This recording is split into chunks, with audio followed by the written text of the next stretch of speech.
नमस्कार, मैं doctor Pankaj Singh, senior consultant gastro and liver specialist, Gastropedia clinic Noida. आज मैं स्टूल के कलर या फ्रीक्वेंसी के बारे में बात करना चाहूँगा। पहला कलर, स्टूल एक हेल्दी इंडिविजुअल में स्टूल का जो नॉर्मल कलर होता है वो पीला या ब्राउन होता है, और अगर ये कलर चेंज होकर ब्लैक हो रहा है या रेड हो रहा है या वाइट हो रहा है तो डेफिनेटली इस पर्सन या इंडिविजुअल को इंटरनल या गट रिलेटेड प्रॉब्लम है या कोई बीमारी है जिसकी वजह से ये स्टूल का कलर चेंज हो रहा है। इसके अलावा जैसे अगर ब्लैक स्टूल हो रहा है प्रॉब्ली इनको इंटरनल ब्लीडिंग हो रही है जो कि स्टोमक या अपर गट से आ रहा है, और अगर ये बिल्कुल रेड है, लाल ताज़ा खून दिख रहा है, तो मोस्टली पाइल्स या लोअर गट से या रेक्टम से या हेमोरेड्स की वजह से ब्लीडिंग आ रही है।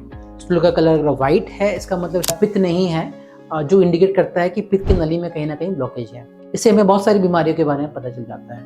अब हम बात करते हैं फ्रीक्वेंसी के बारे में। नॉर्मल स्टूल फ्रीक्वेंसी 1 से 2 तक बहुत कॉमन है या बहुत नॉर्मल माना जाता है। अप टू 3 हम नॉर्मल मानते हैं।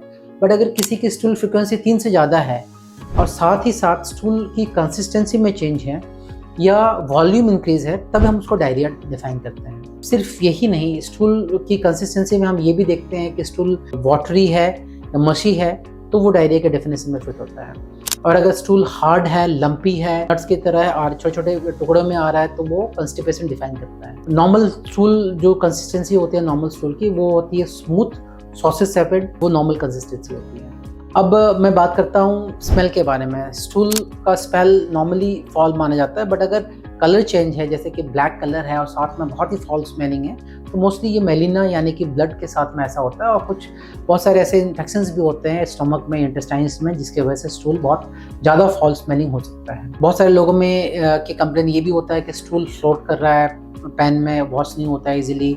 तो ऐसे सिचुएशन में स्टूल में ऑयली स्टूल या ऑयल का कंटेंट ज़्यादा हो सकता है जो क्रॉनिक पैंक्रियाटिस या पैंक्रियाज रिलेटेड प्रॉब्लम के बारे में हमें इंडिकेट करता है। अब ये इंपॉर्टेंट है कि इन चीज़ों को हम जाने पहचाने। स्टूल का कलर क्या नॉर्मल है, क्या एबनॉर्मल है, स्टूल की फ्रीक्वेंसी क्या नॉर्मल है, क्या एबनॉर्मल है, स्टूल की कंसिस्टेंसी नॉर्मल है या नहीं है।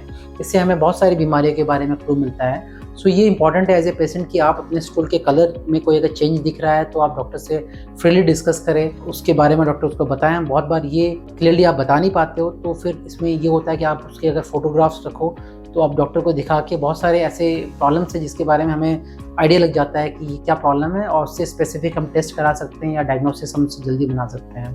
Thank you so much.